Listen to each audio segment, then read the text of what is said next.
नमस्कार विद्यार्थी मित्रांनो, आजच्या व्हिडिओमध्ये आपण जिल्हा परिषद भरती 2023 मधील महत्त्वपूर्ण पद ग्रामसेवक. तर या पदासाठी आपण तांत्रिक या घटकामधील काही महत्त्वपूर्ण अशा 80 प्रश्नांचा या ठिकाणी सराव करणार आहोत. तर बघा, हे सर्व प्रश्न तांत्रिक घटकामधील असणार आहेत आणि हे परीक्षेच्या दृष्टीने अतिशय महत्त्वपूर्ण असणार आहेत. याचबरोबर तुम्ही जर या चॅनलवर नवीन असाल तर चॅनलला सबस्क्राईब करण्यास विसरू नका आणि या व्हिडिओची PDF मी तुम्हाला टेलिग्राम चॅनलवर देऊन जाईन. चला तर मग हा व्हिडिओ आपण सुरू करूया. प्रश्न पहिला आहे, भारतात ग्रामसभा कोणत्या काळापासून अस्तित्वात आहेत? तर कोणत्या काळापासून आहेत? तर मौर्य काळापासून. ऑप्शन क्रमांक 1 हे या प्रश्नाचे उत्तर असेल. ग्रामसभा कोणत्या काळापासून अस्तित्वात आहेत? मौर्य काळापासून. पुढचा प्रश्न, महाराष्ट्रातील महानगरपालिकेच्या महापौरांचा कालावधी खालीलपैकी किती वर्षाचा असतो?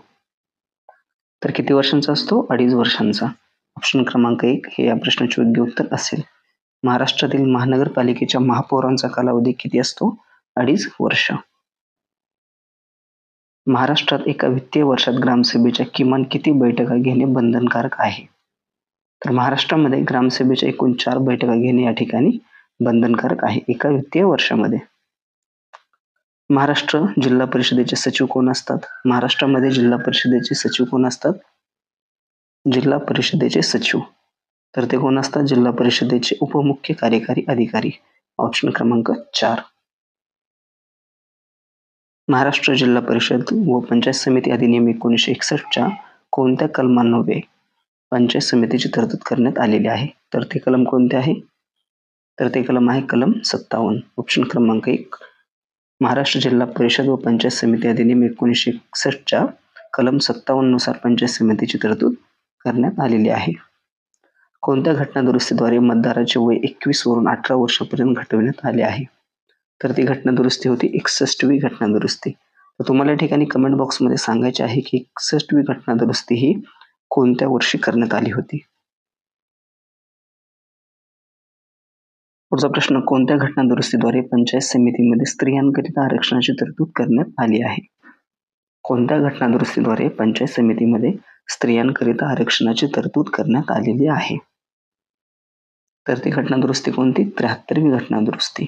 ऑप्शन क्रमांक 2 73वी घटना दुरुस्ती. महाराष्ट्रात ग्रामसभेची तरतूद कोणत्या कायद्याने कोणत्या वर्षी करण्यात आली? महाराष्ट्रात ग्रामसभेची तरतूद कायद्याने कोणत्या वर्षी करण्यात आली? तर कोणत्या वर्षी? 1958 मध्ये. ऑप्शन क्रमांक 4. जिल्हा नियोजन विकास मंडळाची स्थापना कोणत्या वर्षी करण्यात आली? तर जिल्हा नियोजन विकास मंडळाची स्थापना कधी करण्यात आली? 1972 मध्ये. ऑप्शन क्रमांक 4. ग्राहक संरक्षण कायदा कोणत्या वर्षापासून लागू करण्यात आला? ग्राहक संरक्षण कायदा. तर हा कायदा 1986 या वर्षापासून लागू करण्यात आला. जिल्हा परिषद बरखास्त करण्याचा अधिकार खालीलपैकी कोणाचा आहे? जिल्हाधिकारी व विभागीय आयुक्त, राज्य शासन आणि वरीलपैकी नाही. तर बघा, जिल्हा परिषद बरखास्त करण्याचा अधिकार असतो राज्य शासनास. ऑप्शन क्रमांक 3. 1986 मध्ये टिंबटिंब या कमिटीने म्हणजे समितीने पंचायत राजला घटनात्मक दर्जा देण्याची शिफारस केली. तर ती समिती कोणती होती? LM सिंघवी समिती. ऑप्शन क्रमांक 1. जिल्हा निधीतून पैसे काढणे आणि त्यांचे वाटप करणे हे खालीलपैकी कोणाचे कर्तव्य आहे? तर हे कर्तव्य आहे मुख्य कार्यकारी अधिकारी म्हणजेच CEO. ऑप्शन क्रमांक 4. जिल्हा परिषदेच्या पदाधिकाऱ्यांवर शिस्तभंगाची कारवाई करण्याचा अधिकार कोणाला आहे? तर तो अधिकार असतो विभागीय आयुक्तांना. ऑप्शन क्रमांक 3. जिल्हा परिषदेच्या पदाधिकाऱ्यांवर शिस्तभंगाची कारवाई करण्याचा अधिकार असतो विभागीय आयुक्त यांना. जिल्हा परिषदेकरता कमीत कमी किती सभासद असावे लागतात? तर कमीत कमी असावे लागतात 50 सभासद. ग्रामपंचायत व स्थानिक स्वराज्य संस्थांचे अधिकार वाढवून देणारी घटना दुरुस्ती कोणती आहे? तर ती आहे 73वी घटना दुरुस्ती. ग्रामपंचायत व स्थानिक स्वराज्य संस्थांचे अधिकार वाढवून देणारी घटना दुरुस्ती ती म्हणजे 73वी घटना दुरुस्ती. भारतात एकात्मिक ग्रामीण विकास कार्यक्रम कोणत्या पंचवार्षिक योजनेत सुरू करण्यात आला? तर 6व्या पंचवार्षिक योजनेमध्ये. ऑप्शन क्रमांक 2. तर तुम्हाला या ठिकाणी सांगायचे आहे की 6व्या पंचवार्षिक योजनेचे अध्यक्ष कोण होते आणि 6व्या पंचवार्षिक योजनेचा कार्यकाळ काय होता? जर तुमचा अभ्यास व्यवस्थित असेल तर तुम्हाला या प्रश्नाचे उत्तर नक्कीच येईल. नागरी स्थानिक सुशासनातील महापौर परिषद पुढीलपैकी कोणत्या राज्यात सुरू करण्यात आली? नागरी स्थानिक सुशासनातील महापौर परिषद प्रकार कोणत्या राज्यात सुरू करण्यात आला? तर पश्चिम बंगाल. ऑप्शन क्रमांक 4. जिल्हाधिकारी या पदाची निर्मिती भारतात कोणत्या वर्षी करण्यात आली? तर 1772 मध्ये. ऑप्शन क्रमांक 3. जिल्हाधिकारी या पदाची निर्मिती भारतात 1772 मध्ये करण्यात आली. कोणत्या कालखंडात जिल्ह्याला सरकार असे म्हटले जात होते? तर जिल्ह्याला सरकार असे मगध नाही मुघल कालखंडामध्ये म्हटले जात होते. कोणत्या कालखंडामध्ये? मुघल कालखंडामध्ये. पंचायत समितीची यशस्वी कार्यवाही प्रामुख्याने कोणाच्या भूमिकेवर अवलंबून आहे? तर ते आहे सभापती यांच्या भूमिकेवर अवलंबून. खालीलपैकी कोणत्या समितीने ग्रामपंचायतच्या सरपंचाची निवड प्रत्यक्षरित्या लोकांकडून करावी अशी शिफारस केली होती? तर ती समिती होती पी.बी. पाटील समिती. महाराष्ट्र शासनाने महिलांसाठी स्थानिक स्वराज्य संस्थेत आरक्षण शेवटी केव्हा वाढवले? 2011 मध्ये. ऑप्शन क्रमांक 4. भारतीय राज्यघटना ग्रामसभा संदर्भातील कलम खालीलपैकी कोणते आहे? भारतीय राज्यघटनेतील ग्रामसभा संदर्भातील कलम खालीलपैकी कोणते आहे? तर ते आहे 243A. ऑप्शन क्रमांक 1 243A. Panchayat extension of scheduled area म्हणजेच पेसा हा कायदा कोणत्या वर्षीचा आहे? तर हा कायदा आहे 1990चा. ऑप्शन क्रमांक 2 1990. खालीलपैकी कोणत्या राज्यांना 73व्या घटना दुरुस्तीमधील तरतुदीपासून सूट देण्यात आलेली आहे? तर ते राज्य आहेत मिझोराम, मेघालय आणि नागालँड. ग्रामीण स्थानिक स्वराज्य संस्थांना घटनात्मक दर्जा देण्याकरता भारतीय राज्यघटनेच्या कोणत्या भागामध्ये दुरुस्ती करण्यात आली? तर भाग 9 मध्ये. ऑप्शन क्रमांक 4 भाग 9. लोकशाहीची छोटी प्रतिकृती अशा समर्पक शब्दात ग्रामपंचायतचा कोणी गौरव केला? तर सर चार्ल्स मेटकॉप यांनी. ऑप्शन क्रमांक 1. यानंतर पुढचा प्रश्न. गावातून गोळा केलेल्या जमीन महसुलातील किती टक्के वाटा ग्रामपंचायतला मिळतो? तर 30% वाटा. किती टक्के वाटा? 30% वाटा ग्रामपंचायतला मिळतो. गावाच्या विकासासंबंधी अंतिम निर्णय घेणारी सत्ता खालीलपैकी कोणती? तर ती आहे ग्रामसभा. ऑप्शन क्रमांक 4 ग्रामसभा. रोजगार हमी योजना महाराष्ट्रात सर्वत्र केव्हा सुरू करण्यात आली? तर कधी? 1980 मध्ये. म्हणजेच या प्रश्नाचे उत्तर 20 डिसेंबर 1980 या रोजी रोजगार हमी योजना महाराष्ट्रात सर्वत्र चालू करण्यात आली. महाराष्ट्र जिल्हा परिषद आणि पंचायत समिती अधिनियम 1961 नुसार पंचायत समितीकडे किती विषयांची जबाबदारी सोपवण्यात आली आहे? तर एकूण 74 विषयांची जबाबदारी. महाराष्ट्रात पाणलोट विकास कार्यक्रम पुढीलपैकी कोणत्या वर्षी सुरू करण्यात आला? तर 1983 मध्ये. महाराष्ट्रात पाणलोट विकास कार्यक्रम 1983 मध्ये सुरू करण्यात आला. पुढचा प्रश्न आहे महात्मा गांधी तंटामुक्त गाव योजना म्हणजेच गाव मोहीम प्रत्यक्षपणे केव्हा सुरुवात झाली? महात्मा गांधी तंटामुक्त गाव योजना किंवा मोहीम. तर या मोहिमेची सुरुवात प्रत्यक्ष केव्हा झाली? तर 2007 मध्ये. म्हणजेच 15 ऑगस्ट 2007.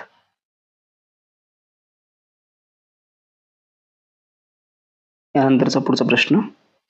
गावात काम करणारा तलाठी गाव पातळीवरील नोंदवह्यांची दप्तरे एकूण टिंब क्रमांकाच्या गाव नमुन्यामध्ये ठेवतो. तर काय असेल या प्रश्नाचे योग्य उत्तर? 1 ते 21. ऑप्शन क्रमांक 3. गावात काम करणारा तलाठी गाव पातळीवरील नोंदवह्यांची दप्तरे एकूण 1 ते 21 क्रमांकाच्या गाव नमुन्यामध्ये ठेवतो. तर बघा, तलाठी या पदाची निर्मिती कोणी केली होती? तर 1918 मध्ये छत्रपती शाहू महाराजांनी केली होती. कुलकर्णी हे पद या ठिकाणी समाप्त करण्यात आले होते. कोणते? कुलकर्णी. आणि त्या ठिकाणी तलाठी या पदाची निर्मिती छत्रपती शाहू महाराजांनी 1918 मध्ये केली होती, कोल्हापूर संस्थानात. महाराष्ट्र महसूल कायदा 1966 मधील कलम टिंब नुसार प्रत्येक सज्जासाठी 1 किंवा अधिक तलाठी असेल. तर महाराष्ट्र महसूल कायदा 1966 मधील कलम 7(3) नुसार प्रत्येक सज्जासाठी 1 किंवा अधिक तलाठी असेल. ऑप्शन क्रमांक 1. तर बघा, तलाठ्याची निवड ही कोणामार्फत केली जाते? जिल्हा निवड समितीमार्फत. नेमणूक कोण करतो? जिल्हाधिकारी. नजीकचे नियंत्रण कोणाचे असते? सर्कल ऑफिसर, म्हणजेच काय, तर त्याला आपण म्हणतो मंडल अधिकारी. जिल्हा परिषद व पंचायत समिती अधिनियम 1961च्या कलम 77 क मध्ये कशाची तरतूद करण्यात आलेली आहे? तर सरपंच समिती. ऑप्शन क्रमांक 4 सरपंच समिती. तर बघा, पंचायत समितीचे जे उपसभापती असतात तर हे सरपंच समितीचे सभापती असतात आणि सचिव कोण असतात? तर ते असतात विस्तार अधिकारी. कोण? विस्तार अधिकारी हे सरपंच समितीचे सचिव असतात. पंचायत समिती निवडणुकीसाठी भरावयाची अनामत रक्कम सर्वसाधारण जागेकरता किती आहे? सर्वसाधारण जागेकरता तर ती आहे 700 रुपये आणि रिझर्व्ह जागेकरता ती किती आहे? 350 रुपये. आणि जर या निवडणुकीमध्ये जर एखादा उमेदवार पराभूत झाला आणि त्यास एकूण वैध मताच्या 1/8 पेक्षा अधिक मते मिळाली तर ही अनामत रक्कम जी असते तर ती त्या ठिकाणी त्या उमेदवाराला वापस मिळू शकते. नाहीतर त्याचे जे डिपॉझिट असते ते जप्त देखील होऊ शकते. आसाम राज्यात पंचायत समितीला कोणत्या नावाने ओळखले जाते? आसाम राज्यामध्ये. तर आसाम राज्यामध्ये कोणत्या नावाने ओळखले जाते? आंचलिक पंचायत. ऑप्शन क्रमांक 4 आंचलिक पंचायत. मध्य प्रदेशमध्ये जनपद पंचायत. मध्य प्रदेशमध्ये जनपद पंचायत. पश्चिम बंगालमध्ये आंचलिक परिषद. इत्यादी नावे तुम्ही लक्षात ठेवू शकता. जगामध्ये स्थापन करण्यात आलेली दुसरी महानगरपालिका खालीलपैकी कोणती आहे? जगामध्ये स्थापन करण्यात आलेली दुसरी महानगरपालिका ती आहे मद्रास. ऑप्शन क्रमांक 2. स्थापना कधी झाली मद्रास महानगरपालिकेची? 29 सप्टेंबर 1688 मध्ये. आणि ही भारतातील पहिली महानगरपालिका होती आणि जगातील पहिली महानगरपालिका ती म्हणजे लंडन.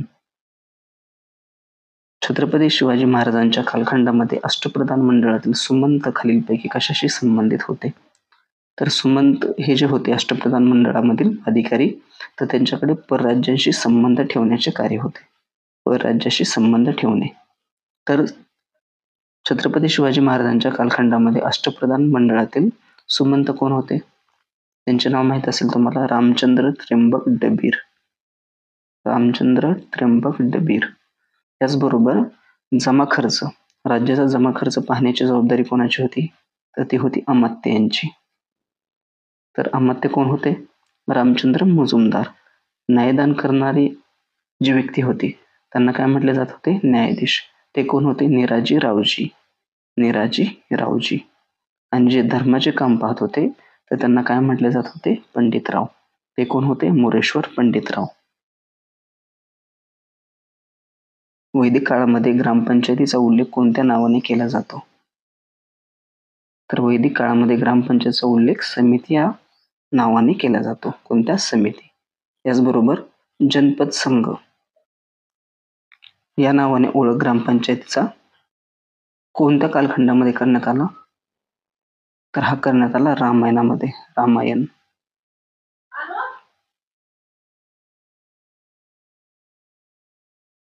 याचबरोबर महाभारतामध्ये ग्रामपंचायतीचा उल्लेख कसा करण्यात आलेला आहे? तर ग्रामसभा. महाभारत. आणि रामायणामध्ये जनपद संघ. याचबरोबर वैदिक काळामध्ये समिती.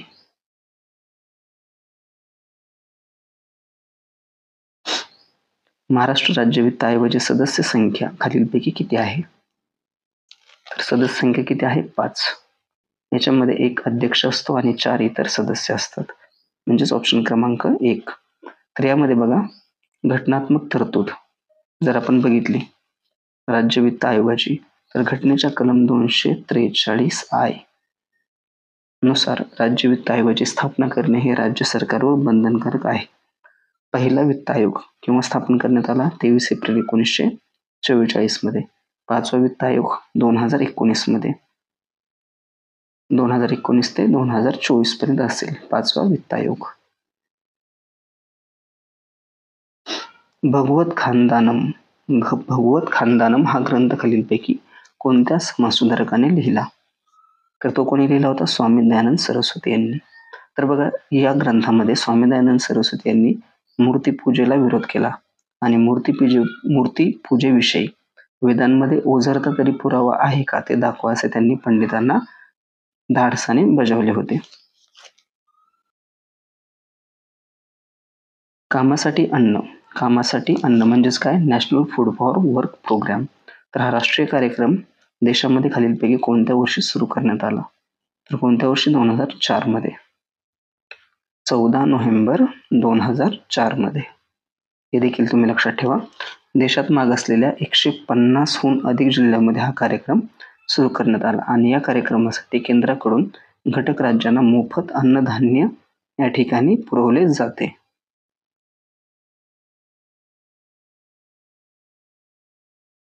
पुढचा प्रश्न, हुंडा प्रथेच्या निर्मूलनासाठी व हुंडाबळीसारख्या घटना टाळण्यासाठी सरकारने टिंबटिंबमध्ये हुंडा प्रतिबंध कायदा संमत केला. कधी? 1961 मध्ये. यामध्ये बघा, 1961 मध्ये हा कायदा संमत केला, हुंडा प्रतिबंधक कायदा. त्यानंतर 1984 आणि 1986 मध्ये या कायद्यामध्ये दुरुस्ती देखील करण्यात आली. तर बघा, हुंडा घेण्या देण्याबाबत प्रोत्साहन देणाऱ्या व्यक्तीला 5 वर्षे कैद आणि 15,000 रुपयाचा दंड अशी या ठिकाणी शिक्षा दिली जाते. पुढचा प्रश्न, फळपिकातील टिंबटिंबचे प्रमाण कमी झाले तर या ठिकाणी फुलाची गळ होते. तर बघा, फळपिकातील ऑक्सिजनचे जर प्रमाण कमी झाले तर फुलाची या ठिकाणी गळ होते. रब्बी हंगामातील भाताच्या रोपट्यांचे प्रतिरोपण टिंबटिंब दिवसाच्या आयुर्मानात केले जाते. तर किती दिवसाच्या? 30 ते 40 दिवसाच्या आयुर्मानात. मातीची सचित्रता साधारणतः या श्रेणीत असते. तर कोणत्या श्रेणीत? 25 ते 50%. मातीची सचित्रता साधारणतः 25 ते 50% या श्रेणीमध्ये असते. विक्रीसाठी बियाण्याच्या गुणवत्तेचे नियमन करण्यासाठी कोणता कायदा आहे? तर तो कायदा कोणता आहे? बियाणे कायदा 1966. बियाणे कायदा 1966. रेशीम किड्यांमध्ये आढळणारा मस्कार्डिन हा रोग टिंबटिंबमुळे होतो. कशामुळे होतो? हा रोग होतो बुरशीमुळे. ऑप्शन क्रमांक 3. ऊसाची आडसाली लागवड जर टिंबटिंब महिन्यात केली तर ती अतिशय यशस्वी ठरते. तर बघा, ऊसाची आडसाली लागवड जर ऑक्टोबर महिन्यात केली तर ती अतिशय यशस्वी ठरते. म्हणजे ऑप्शन क्रमांक 2 ऑक्टोबर. भुईमुगातील शेंगामध्ये खालीलपैकी कशाच्या कमतरतेमुळे दाणे भरत नाहीत? तर बघा, या ठिकाणी प्रश्नाचे योग्य उत्तर, भुईमुगातील शेंगामध्ये खालीलपैकी कशाच्या कमतरतेमुळे दाणे भरत नाहीत? तर कॅल्शियमच्या कमतरतेमुळे. खालीलपैकी आंब्याची कोणती जात अंगणात लावण्यासाठी प्रसिद्ध आहे? तर ती जात कोणती आहे? आम्रपाली. ऑप्शन क्रमांक 1. भारतातील कोणते राज्य हे आघाडीचे लिची उत्पादक राज्य आहे? तर ते राज्य आहे बिहार. भारतातील बिहार हे राज्य आघाडीचे लिची उत्पादक राज्य आहे. महाराष्ट्रात प्लास्टिक बंदीची अंमलबजावणी कोणत्या वर्षापासून करण्यात आली? प्लास्टिक बंदीची अंमलबजावणी तर कधीपासून? 2018. 23 मार्च 2018 पासून.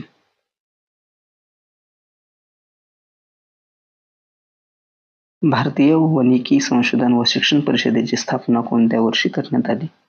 तर कोणत्या वर्षी करण्यात आली? डिसेंबर 1988 मध्ये. आणि याचे मुख्यालय कुठे आहे? तर उत्तराखंडमधील डेहराडून या ठिकाणी.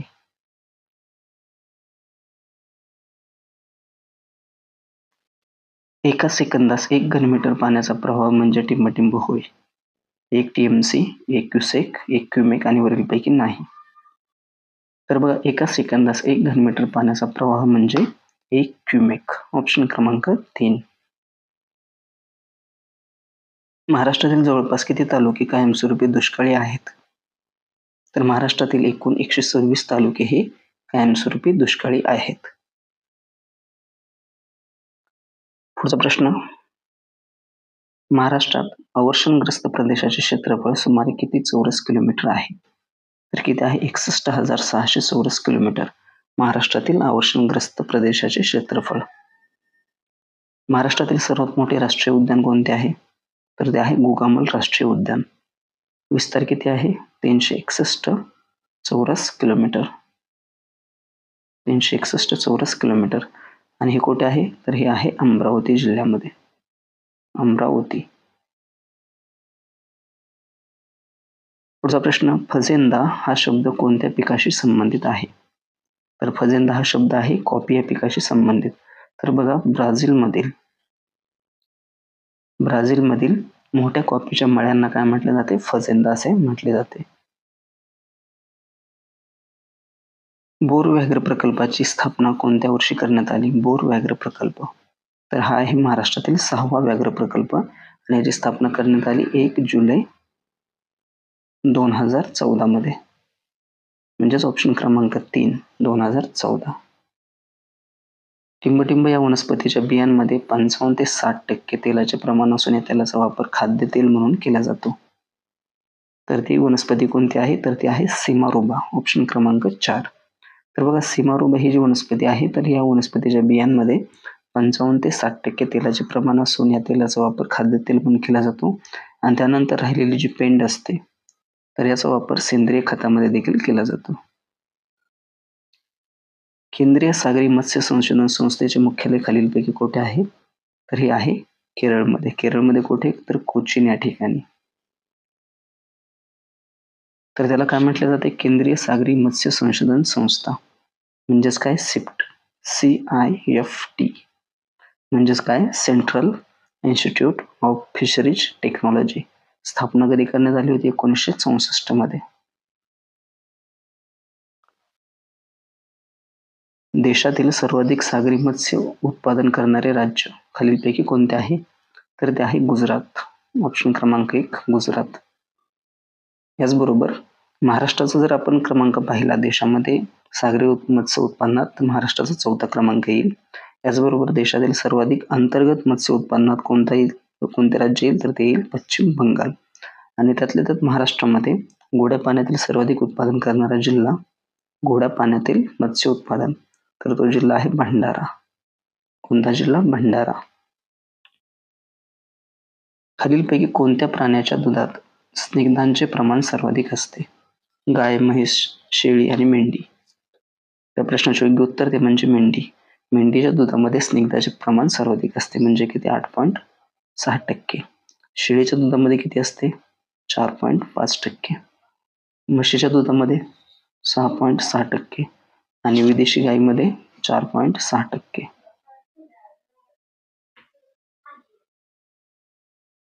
चवळी, मेथी या पालेभाज्या खालीलपैकी कोणत्या कुळातील आहेत? तर ते कुळ आहे लेग्युमिनोसी. कोणते? लेग्युमिनोसी. याचबरोबर जे कुकुरबिटासी आहे, तर या कुळातील जी फळे आहेत, तर ते कोणते आहेत? फळे किंवा पालेभाज्या, तर ते आहेत कलिंगड, याचबरोबर दोडका. याचबरोबर चिनीपोडियेसी या कुळातील कोणते आहेत? पालक, याचबरोबर कोथिंबीर. पालक आणि कोथिंबीर. पुढचा प्रश्न, भारतातील कोणते राज्य मलबेरी रेशीम उत्पन्नात सगळ्यात आघाडीवर आहे? तर ते राज्य आहे कर्नाटक, ऑप्शन क्रमांक 2. जगातील सगळ्यात जास्त घेतले जाणारे कंद पीक खालीलपैकी कोणते आहे? जगामध्ये सगळ्यात जास्त उत्पादन घेतले जाणारे कंद पीक, तर ते आहे बटाटा, ऑप्शन क्रमांक 2. गव्हाला वर्षभर साठवून ठेवायचे असल्यास त्यात आर्द्रता किती असावी लागते? किती टक्के असावी लागते? तर गव्हाला वर्षभर साठवून ठेवायचे असल्यास त्यामध्ये आर्द्रता पाहिजे 12%.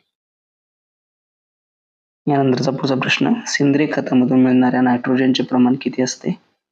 सेंद्रिय खतामधून मिळणाऱ्या नायट्रोजनचे प्रमाण, तर ते किती असते? हेक्टरी 20 किलोग्रॅम. किती असते? हेक्टरी 20 kilogram. So friends, thanks for watching.